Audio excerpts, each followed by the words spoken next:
Guys, so today I'm going to show you how to help steady out slash increase your FPS on Farming Simulator. As you guys know, a lot of you, if you're a little bit good with technology, you know that Farming Simulator is capped at 60 FPS, which really limits your system and really helps chop down your overall experience for how smooth it is. Due to the FPS being locked, which means that it can't overcompensate like to 100, and then if you get a little bit of lag, it won't drop below. It'll only drop to say 70. So that's kind of some of the things behind it. So what you want to do, you want to go to Documents, you want to go to My Games, Farm Simulator 2017.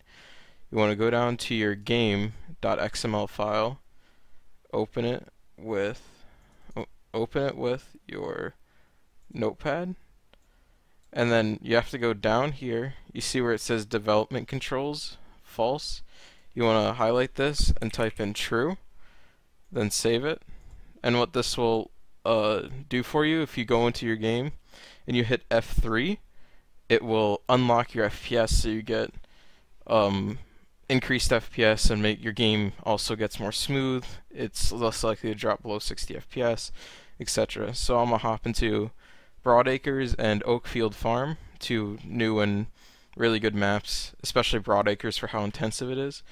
And I'm also going to include my computer specs in the description in case any of you are curious.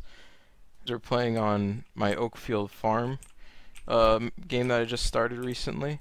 And as you can see, the FPS in the lower right hand corner is locked at 60. I'm going to tab over to my combine here. And you can see it's at 60, and you saw over in the farm, you see like that little spike there. If you hit F3 on your keyboard, you see how it instantly jumps up to 200. I have a 144 Hz monitor, so this makes the gameplay much smoother.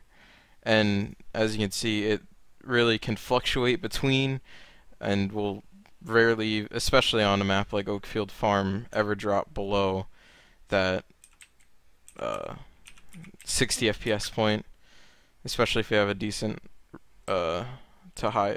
decent mid to high end PC. See there, it spiked a little bit, but it's still never dropped below 60. So that's really nice, and it helps with the gameplay become a lot smoother. So I'm gonna hop over into Broadacres now and show you the difference there, as I know that map is very hard for a lot of people to run, and if you can reach 60 FPS, then there's a lot of spikes and drops, and it doesn't make it very smooth because of the size of the map. As we're loading into Broadacres right now, we're at the main spawn farm in the center of the map.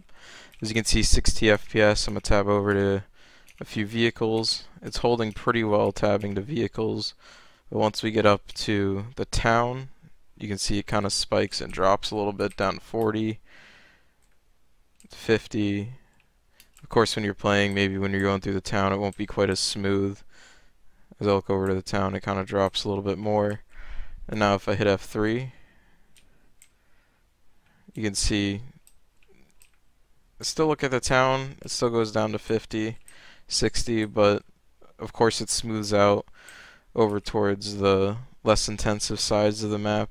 The town has always been choppy, but I think allowing your computer to really work as hard as it can in the town will help a lot with the smoothness of it, versus it being capped at 60 and then having to drop down to say 30 in the town, if your computer of course is capable of hitting over 60 FPS.